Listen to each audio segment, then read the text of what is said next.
तो आज की वीडियो में हम पढ़ेंगे लैब डायग्नोसिस ऑफ पैरासाइटोलॉजी। ठीक है, तो हम पैरासाइट्स को डायग्नोस कैसे करते हैं। सबसे पहले उसके लिए हम क्या करते हैं, एग्जामिनेशन ऑफ फीसिस करते हैं।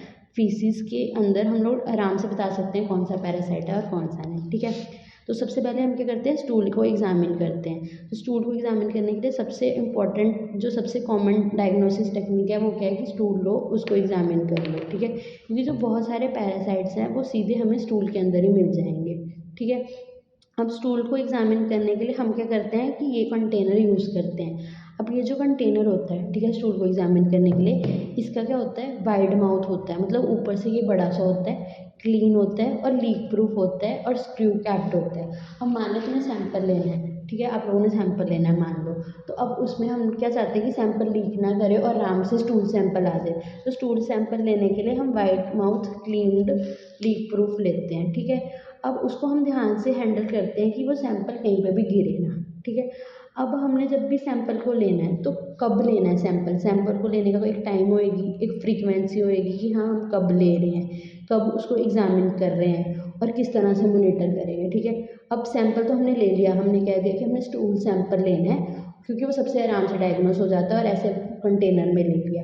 ठीक है, अब हमने कब लेना है सैंपल, जब भी हमने एंटी पैरासिटिक ड्रग्स दे दी उससे पहले, क्योंकि जब हमने anti parasitic drugs they the, parasite तो मर ही गया, तो अब हम क्या करेंगे सैंपल में, हम कुछ भी कर नहीं सकते ना। तो पैरासिटिक ड्रग्स देने से पहले हमने सैंपल लेना है और जब सबसे ज़्यादा सिम्टम्स हो तब क्यों लेंगे। अगर तो सिम्टम्स ज़्यादा है तो हम आराम से बता सकते हैं कि हाँ कौन सा पैरासाइट है। अगर तो सिम्टम्स कम है तो फिर हमें पता भी नहीं लगेगा कौन सा पैरासाइट है और कौन सा नहीं। ठीक है, अब फ्रीक्वेंसी, कितनी बार सैंपल लेना है। ठीक है, 3 स्पेसिमेंट्स लेने हैं हमने अलग अलग दिन पे और 10 दिन के अंदर अंदर। ठीक है, अब हमने इसमें एक्सेप्शन क्या है कि हमने 6 स्पेसिमेंट्स लेने हैं अगर इंटेस्टाइनल अमीबियासिस हुई हुई है उसको।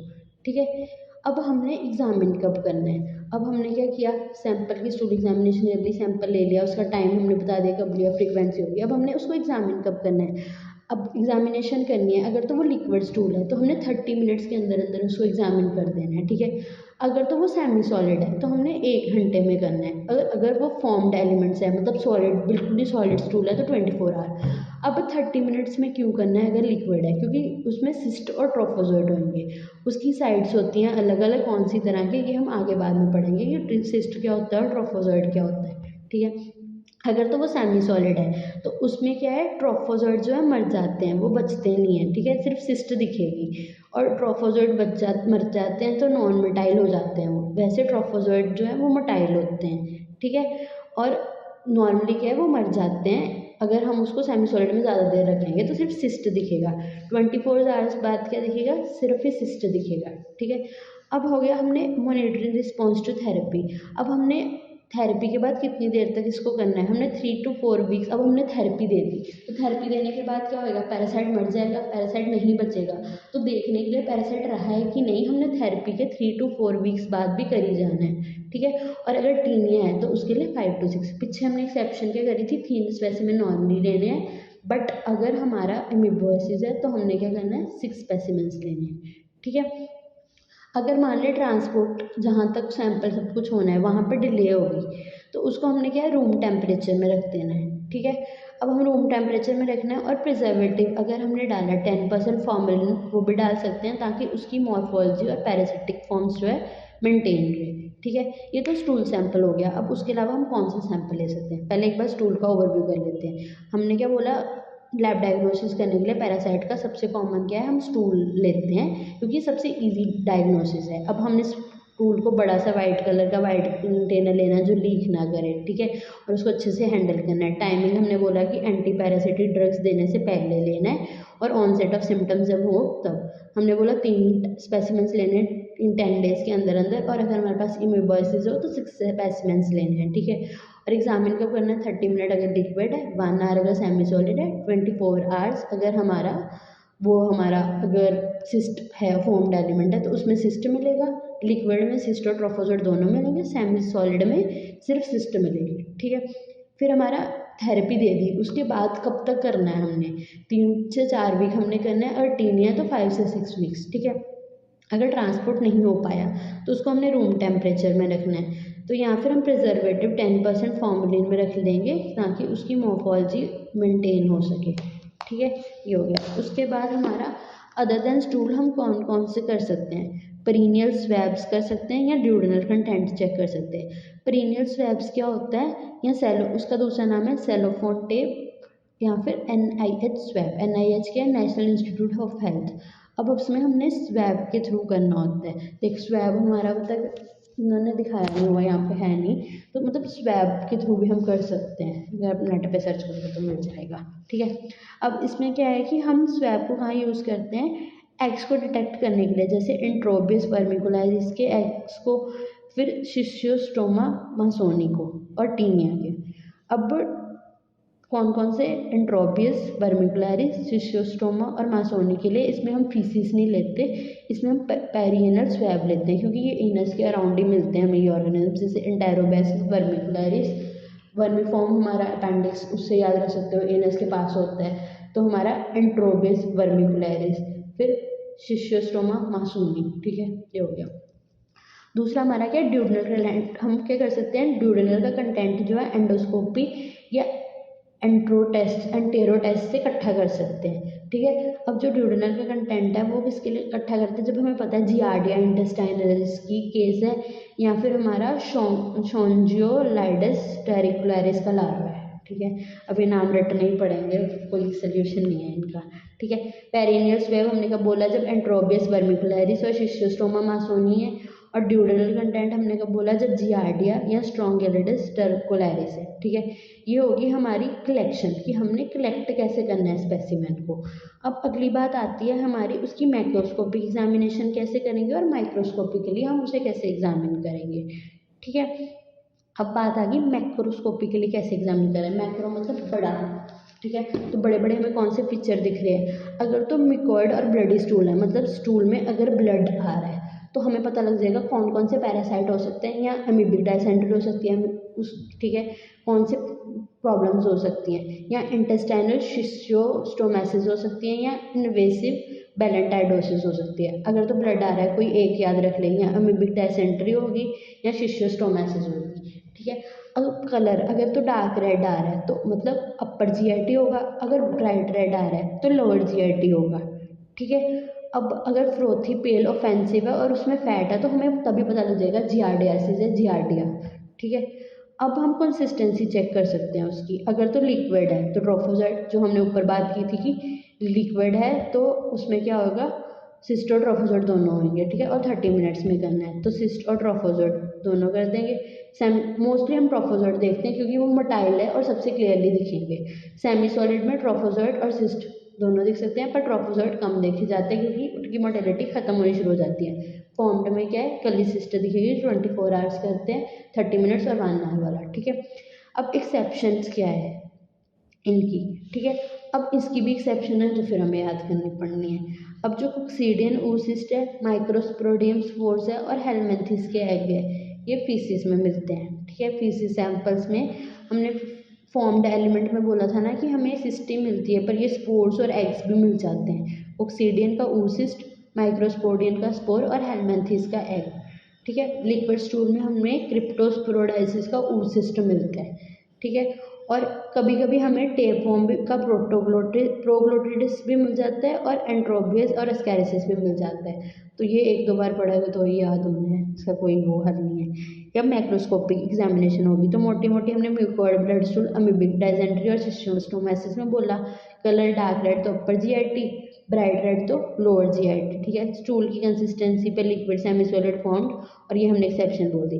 अब माइक्रोस्कोपिक एग्जामिनेशन ये इंपॉर्टेंट है, इससे क्वेश्चन बन सकता है। ठीक है, अब माइक्रोस्कोपिक एग्जामिनेशन एक तो हम डायरेक्ट माउंट कर सकते हैं, एक अलग से हम कर सकते हैं परमानेंट स्टेनिंग मेथड्स होते हैं। डायरेक्ट माउंट में अब 2 मेथड है, यहाँ सेलाइन के थ्रू कर सकते हैं या आयोडीन की तरह कर सकते हैं। अब एक ही साइड लेते हैं, उसके एक साइड सेलाइन वाला करते हैं, एक साइड हम आयोडीन यूज़ करते हैं। ठीक है, तो आयोडीन कौन सी, यूजली राइट वाली साइड पे आयोडीन डलती है, ल्यूगल आयोडीन, और लेफ्ट में सेलाइन डलता है। ठीक है, अब क्या करते हैं, हमने फीसिस ली, 2 मिलीग्राम फीसिस ली। ठीक है, अब हमने ये करना कैसे, वो स्टेप्स हैं। तो हमने क्या किया, 2 मिलीग्राम फीसिस ली और उसको हमने क्या किया, फिक्स्ड मिक्स्ड करा उसको, ठीक है, स्टिक के साथ अच्छे से। जब हमने 2 मिलीग्राम फीसिस लेके उसको मिक्स किया तो एक सस्पेंशन बन जाएगी, ठीक है। अब जब सस्पेंशन बन गई उसको हमने डाल दिया यहाँ पर, ठीक है, और उसको कवर स्लिप से कवर कर दिया। अब उसको कवर स्लिप से कवर करके फीसिस लेके उसको मिक्स करके हमने सस्पेंशन बना लिया और उसको कवर स्लिप से कवर कर दिया। तो अब इसको एग्जामिन किया लो पावर के अंदर 10x के अंदर और हाई पावर मतलब 40x के अंदर। तो लो पावर में अगर हम देखेंगे तो हमें एग्स दिखेंगे और लार्वा दिखेंगे, और हाई पावर में देखेंगे तो सिस्ट दिखेगा और ट्रोफोजोइड दिखेगा, ठीक है, ये हो गया। उसके बाद उसकी हम करेंगे स्क्रीनिंग। तो अब हमने देखना कैसे, हमने पहले क्या बोला, फीसिस लेंगे, मिक्स करेंगे, सस्पेंशन बन गई, उसमें हमने कवर स्लिप रख के कवर कर दिया। अब हमने 10x के अंदर देखा अगर एग्स और लार्वा है, और 40 के अंदर देखा अगर सिस्ट और ट्रोफोजोइड है। फिर हमने इसको स्क्रीनिंग देखना कैसे स्लाइड में, तो स्लाइड को जिग-जैग मैनर में इस तरह से देखना है, पहले लो पावर के अंदर फिर हाई पावर के अंदर, ठीक है। अगर तो हमें मोटेलिटी दिखी तो मतलब ट्रोफोजोइड दिख रहे हैं, तो फिर हमने 15 सेकंड के अंदर देखते रहना कि किस तरह की मोटेलिटी आ रही है, ठीक है। और मोटेलिटी को हम बढ़ा कैसे सकते हैं, अगर तो हमने हीट दी तो ज़्यादा मोटाइल हो जाएगा, ठीक है। तो हम हीट कैसे कर सकते हैं, कोई गर्म सी चीज़ साइड पे रख दो, ठीक है, और उसको ऐसे ऐसे करके टैप करना शुरू कर दो कवर स्लिप को, ठीक है, जिस या फिर इंटेंसिटी ऑफ लाइट बढ़ा दो, ठीक है, ये हो गया। उसके बाद हमारा आ गया, अब हम कुछ स्ट्रक्चर्स को ट्रोफोजोइड, सिस्ट और एग्स के साथ कंफ्यूज कर सकते हैं, ठीक है। अगर तो प्लांट फाइबर है, starch, muscle fibres, animal hair वगैरह को हम समझ सकते हैं कि ये शायद एग वगैरह या कुछ है, ठीक है। दूसरा सेलुलर एलिमेंट जैसे पस सेल्स और आरबीसीज हो गए, इनको भी हम समझ सकते हैं कि ये पैरासाइट है। फिर एक होता है चारकोट लैंडन क्रिस्टल्स, मतलब जो ईओसिन है ना, जब वो टूटते हैं तो वो एक डायमंड शेप के क्रिस्टल से बनाते हैं जिसका नाम है चारकोट लैंडन, ठीक है। ये भी स्टूल में दिख सकते हैं पैरासिटिक इन्फेक्शन वाले, किन किन में दिख सकते हैं, जैसे अमीबिक डायसेंट्री, एस्कैरिसिस और एलर्जी। अब ये दोनों डिफरेंस है, ठीक है। उसके बाद एक बार हम फिर रिवाइज करेंगे क्या करा था थोड़ा सा, ठीक है। अब कोई नहीं, कुछ नहीं। उसके बाद सेलाइन माउंट और आयोडीन माउंट, ठीक है। अब सबसे पहले यूजफुल सेलाइन माउंट क्या है कि अगर हम trophozoite egg and larva of हेलमिंथेस की डिटेक्शन कर रहे हैं तो उसके लिए हम सेलाइन करते हैं। अब सेलाइन में क्या है कि हम मोर्टेलिटी देख सकते हैं, अब इसमें और कोई चीज़ जल्दी नहीं हुई ना, सिर्फ सेलाइन है, नॉर्मल सॉल्ट। तो इसमें हम क्या कर सकते हैं कि मोर्टेलिटी ऑफ ट्रोफोजोइड लार्वा को हम देख सकते हैं एक्यूट इन्फ्लामेशन में, ठीक है। और जो बाइल स्टेनिंग प्रॉपर्टी है ना वो हम देख सकते हैं। बाइल स्टेनिंग प्रॉपर्टी क्या होती है कि जब ऑर्गेनिज्म इंटेस्टाइन के थ्रू जाता है ना तो वो बाइल को उठा लेता है। तो कौन कौन से बाइल स्टेन एक्ट होते हैं ये इंपॉर्टेंट है, ये भी हमने याद करना है, ये हम निमोनिक से याद करेंगे, ठीक है। अब बाइल स्टेनिंग प्रॉपर्टी क्या है, बाइल स्टेन्ड एग्स है वो गोल्डन ब्राउन दिखते हैं और नॉन बाइल स्टेन्ड कलरलेस दिखते हैं। ये हो गया सेलाइन माउंट का। आयोडीन में हम ज़्यादातर न्यूक्लियर डिटेल्स देखते हैं। आयोडीन जो है इमोबलाइज कर देता है और किल कर देता है पैरासाइट को, ठीक है। अब पैरासाइट किल्ड हो गया तो उसकी मोर्टेलिटी तो हमें दिखेगी नहीं, तो मोर्टेलिटी के लिए हम सेलाइन करते हैं। अगर मोर्टेलिटी नहीं दिख पा रही तो आयोडीन, मोर्टेलिटी अगर हमने नहीं देखनी, ठीक है। अब इसमें बायोस्टेन प्रॉपर्टी भी अच्छे से हमें पता नहीं लगती। अब बायोस्टेन की एग कौन कौन से है, एस्कैरिसिस, लंबर्ड, इसमें याद रख लो ATT मतलब ए 3 बार टी, एट, फैट, FFF और सी, ठीक है। एस्कैरिसिस, लंबर्डोसिस, टीनिया सोलियम, टीनिया सैजिना, ट्राइकस, ट्राइकोकैरा, ट्राइचेरस, फेशियोला, फिर फेशियोला हेपेटिका और कॉनिकस। ये अब रटने नहीं पड़ेंगे, कोई समाधान नहीं है इसका। उसके बाद नॉन स्टेन्ड एग, अब हमने बोला कुछ जो है बाइल लेते हैं, कुछ बाइल नहीं लेते। जो बाइल नहीं लेते वो है एहन, एंकाइलोस्टोमा, हुकवॉर्म, हेमिनोलेपस नाना, एच नाना, एंट्रोबियस और नियोटेक्स अमेरिकन्स, ठीक है। ये हमारे हो गए। उसके बाद कंसंट्रेशन टेक्निक्स बहुत इंपॉर्टेंट है। उससे पहले बस एक ये रह गया permanent stain spare. Permanent stain spares कौन से होते हैं, जैसे आयरन हिमोटेक्सली स्टेन होगी, ट्राइकोम स्टेन होगी, मॉडिफाइड एसिड फास्ट स्टेन होगी, जो कोक्सीडियन पैरासाइट के लिए यूजफुल होती है, जैसे क्रिप्टोस्पोरिडियम, साइक्लोस्पोरा और सिस्टोस्पोरा। कंसंट्रेशन हम अगली वीडियो में करेंगे, उससे पहले बस इसको एक बार रिवाइज कर लेते हैं थोड़ा सा कि हमने किया क्या है, ठीक है। लैब डायग्नोसिस, हमने फीसिस की एग्जामिनेशन, हमने बोला स्टूल एग्जामिनेशन करेंगे, स्पेसिमेन कलेक्ट किया वाइड माउथ कंटेनर में, टाइमिंग एंटीपैरासाइट ड्रग्स से पहले और ऑनसेट ऑफ सिम्टम्स से पहले, फ्रीक्वेंसी 3 स्पेसिमेन लेने 10 दिन के अंदर, अगर तो अमीबाइसिस है तो 6 स्पेसिमेंस। एग्जामिन कैसे करना है, 30 मिनट्स अगर लिक्विड है, 1 आवर अगर सेमी सॉलिड है, 24 आवर अगर तो सिस्ट है, ठीक है।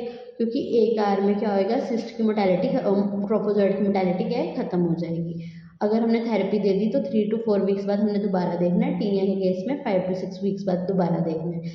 डिले इन रूम टेम्प, मतलब रूम टेम्प, अगर ट्रांसपोर्ट में डिले होगी तो रूम टेम्परेचर में रखना है। प्रिजर्वेटिव डाल के 10% फॉर्मेलिन डाल लो, ठीक है, ताकि उसकी मॉर्फोलॉजी मेंटेन रहे। स्टूल हो गया। अदर मेथड क्या है, पेरिनियल स्वैब, वो कैसे, सेलोफोन टेप या NIH स्वैब, इसके लिए होता है एंट्रोबियस वर्मिकुलरिस के लिए या शिस्टोस्टोमा मासूनी के लिए, ठीक है, टीनिया के लिए होता है। ड्यूडेनल कंटेक्ट एंडोस्कोपी के थ्रू जियार्डिया का ले लो या स्टेरोक्लैरिस का लार्वा हो गया। मैक्रोस्कोपिक अगर तो ब्लडी स्टूल आ रहा है, अमीबिक डायसेंट्री या सिस्टोस्टोमेसिस आ गया। कलर डार्क रेड है अपर GIT, ब्राइट रेड है तो लोअर GIT, फ्रोदी पेल है तो जियाडाइसिस, ठीक है। ये लिक्विड सेमी सॉलिड हो गया, ये एक्सेप्शन है, एक बार दोबारा याद कर लेना कौन सी किसकी है, ठीक है। मैक्रोस्कोपी के लिए अभी हमने परमानेंट स्टेनिंग मेथड्स भी आगे करने हैं, वो आगे देखेंगे। सेलाइन और ल्यूगल 2 मिलीग्राम लिया, उसको मिक्स किया, सस्पेंशन में कवर करके हमने लाइट और डार्क में देखा और जिगजैग फैशन में हमने देखना है ट्रोफोजोइड को, और स्टिमुलेटेड कैसे किया, हीट वगैरह की अपेयरेंस से। और उसको हम बाकी चीज़ों से कंफ्यूज कर सकते हैं, वो जो सी मर्जी चीज़ें सोच के लिख लेना। फिर सेलाइन माउंट में हमने बोला कि ट्रोफोजोइड दिखते हैं, बायोस्टेनिक प्रॉपर्टी दिखती है। बायोस्टेनिक प्रॉपर्टी क्या होता है, इंटेस्टाइन से जाता है तो हमें बायो दिखता है, और इधर क्या है कि आयोडीन की वजह से वो इमोबलाइज हो जाता है तो नहीं दिखती, ठीक है। तो ये सारा हो गया। अब नॉन बायो में एहन, अंकाइलोस्टोमा, हिकवॉर्म, एचनाना, इंट्रोबियस और वो, और इधर ये वाले सारे, ठीक है, एस्कैरिस, कीनिया, ट्राइकोरस, ट्राइक्चुएरिस, फिशियोला हिपैटिका, ठीक है। और ये हमारी परमानेंट स्ट्रेनिंग में कोक्सीडियन, पैरासाइट और क्रिप्टोस्पोडियम और साइक्लोस्पेरा। फिर कॉन्सेंट्रेशन टेक्निक है वो हम